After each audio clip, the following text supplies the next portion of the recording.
Basal body temperature charting is a simple way for us to assess how your hormones are doing for each phase of your menstrual cycle.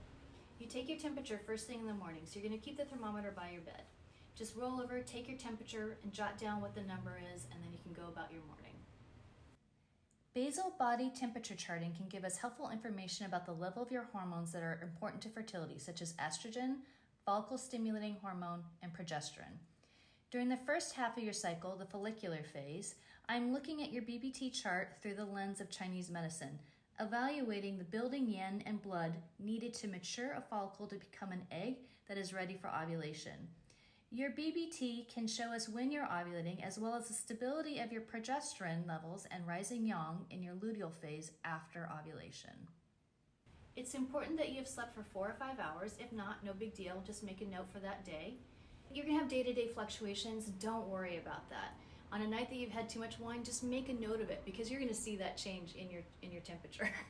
I know a lot of people have fancy apps for tracking their cycles right now, but I really like to do it on a paper chart so that we can look at each month. We can lay it out together and you can see how your body is responding to acupuncture and herbs. You can see the improvement of each phase of the menstrual cycle. Here's your basal body temperature chart. I've written easy to follow instructions up top, so don't worry about forgetting anything.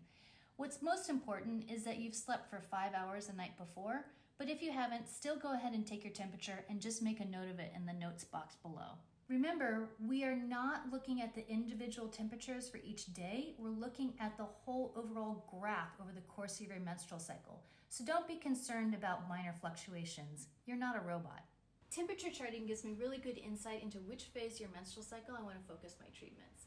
It may also indicate some labs that we want to follow up with. Just keep it nice and easy. You can chart as much as you want or as little as you want. I just need to see the temperatures. But if you have any questions, just bring it back in when you bring your chart and we'll go over it together. So I don't want you to stress out about this. This is very simple. You just use a simple thermometer, just a cheap thermometer that you get at the grocery store, nothing special. And you're going to collect the data for me, and then together we're going to go over it and we'll interpret it together.